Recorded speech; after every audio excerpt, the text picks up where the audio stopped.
ఒక small thing అండి. Baahubali cinema చూసే ఉంటారు. బాహుబలి సినిమా చూసే ఉంటారు. ఒక గొప్ప సినిమా. అందులో పాత్రల్ని, ప్రపంచాన్ని, వాళ్ళ క్యారెక్టర్ ట్రైట్స్ని ప్రతిదాన్ని తీసుకొని అన్న తమ్ముళ్ళ గొడవ కాకుండా అమ్మ కొడుకుల గొడవగానే మారుస్తాను. అంత మాత్రాన్ని వేరే కథ అయిపోదండి. చుట్టూ మొత్తాన్ని తీసుకొని లోపల ఒక చిన్న మెలిక చేసి తీసుకున్నంత మాత్రాన దొంగతనమే అయిపోతుందండి.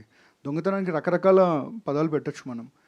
ఇన్స్పిరేషన్ అంటారు కొంతమంది, ఇన్ఫ్లుయెన్సింగ్ అంటారు. But this is a theft.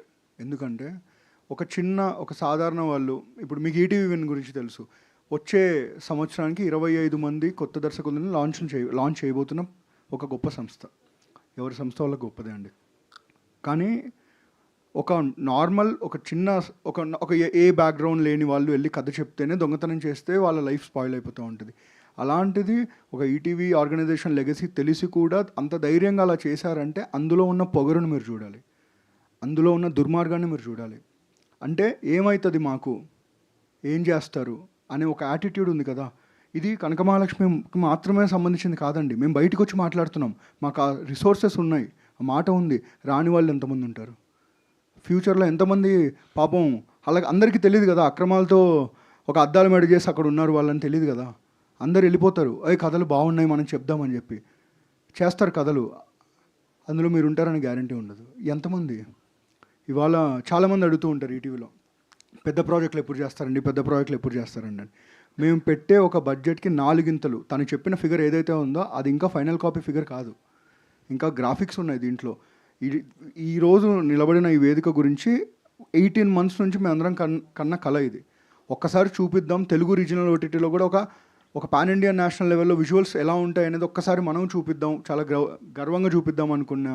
మేము పొద్దున ఇమీడియట్గా ఉన్న ఫుటేజ్ని తీసుకొని దాన్నే చూపించాల్సిన దౌర్భాగ్య స్థితి ఎవరు కల్పించారు?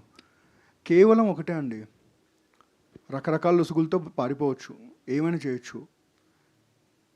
కానీ ఇవాళ మేము వచ్చి మాట్లాడడానికి కారణం ఏంటంటే, రేపు పొద్దున మాకే జరిగిందంటే మీకు జరగచ్చు. మాకే జరిగిందంటే మాదేం చిన్న సంస్థ కాదండి, ఒక లెగసీ ఉన్న సంస్థ, ఒక మీడియాలో ఒక లెగసీ ఉన్న సంస్థ, ఒక మాట ఉన్న సంస్థ. దానికే జరిగిందంటే రేపు ఎంతమందికి జరుగుతూ ఉంటుంది? ఇది చిన్న చూపు ఉందండి. తెలుగు ఓటీటీల మీద నేషనల్ ఈ లెవెల్లో ఉన్న ఈ ఓటీటీస్ అన్నీ కూడా దుర్మార్గంగా చేయటం కానీ కావచ్చండి. ఇది తెలుగు ఓటీటీ అని మాత్రమే కాదండి, బేసిక్గానే చిన్న చూపు అనుకుంటాను. పక్క ఓటీటీలో ఏం చేస్తారు, మేము అదే మహా అయితే వీళ్ళు హైదరాబాద్ దాటి రాలేరు కదా అనుకుంటున్నారేమో. సార్, మా కథలు ఇక్కడి వరకు దాటి వెళ్ళిపోతున్నాయి సార్. మీకు నిజంగా ఉంటే మీరు సొంత కథ తీసుకోండి. ఇవాళ చిన్న ప్రాసెస్ కరెక్షన్ ఉందండి. ఇప్పుడు ఏంటంటే, ఇప్పుడు మేమందరం పనిచేస్తాం. మా దగ్గర కథ తీసుకుని ఒకరు వచ్చారు, ఈమెయిల్ ద్వారానే తీసుకుంటాం.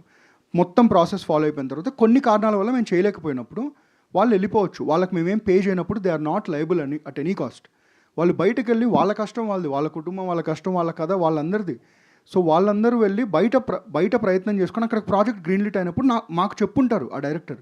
మేము ఓకే సారీ మేము చేయలేకపోయాం, మీరు ఆల్ ద బెస్ట్ అని చెప్తాను. ఆ ప్రాజెక్ట్కి 1 సంవత్సరం పట్టచ్చు. ఈలోగా మేము చేసిన ఖర్చులో 10% 20% ఖర్చులోనో మొత్తం చేసేసుకొని ముందు మేము వచ్చాం కదా, ఇదేంటది నాకు అర్థం కావట్లేదు. అంటే దొంగతనం చేస్తాం, ముందు మేము వస్తే దొరలు అయిపోతామా? ఇదేంటి ఇది? అంటే రేపు పొద్దున ఎంతమంది అయినా తీసుకోవచ్చు కదా, ఎన్నైనా చేసుకోవచ్చు కదా. ఎవరిని దుర్భాషలు ఆడాలని మాట్లాడట్లేదండి. కోపం ఉంటుంది కదండి, లోపల బాధ ఉంటుంది కదండి. రేపు పొద్దున సాయికృష్ణ చెప్పినట్టు ఈ ట్రైలర్ రాగానే అరే ఇది అక్కడి నుంచి కాపీ కొట్టారా, అరే ఇక్కడి నుంచి కాపీ కొట్టారా అంటారు. వాళ్ళకేం తెలుసు ప్రశాంత్ అనే వ్యక్తి 2 సంవత్సరాల నుంచి ఎంత కష్టపడ్డాడు? వాళ్ళకేం తెలుసు ఈటీవీ మొత్తం టీం ఎంత కష్టపడిందో? ఇన్ని వసతులు క్రియేట్ చేసుకోవడానికి ఎంత కష్టపడ్డామో అందరికీ తెలుసు కదా. ఇవాళ సరదాగా వచ్చేస్తారు. మళ్ళీ చెప్తున్నానండి, అక్కడ పని చేసే వాళ్ళు కూడా ఒకప్పుడు రచయితలే. అన్నీ తిరిగి వస్తాయి సార్. టైం ఫ్యాక్టర్ అంతే. Thank you. ప్రొడ్యూసర్ గారు, అంటే మీరు ఫస్ట్ నుంచి ట్రావెల్ అయ్యారు కదండి ఆర్గనైజేషన్స్.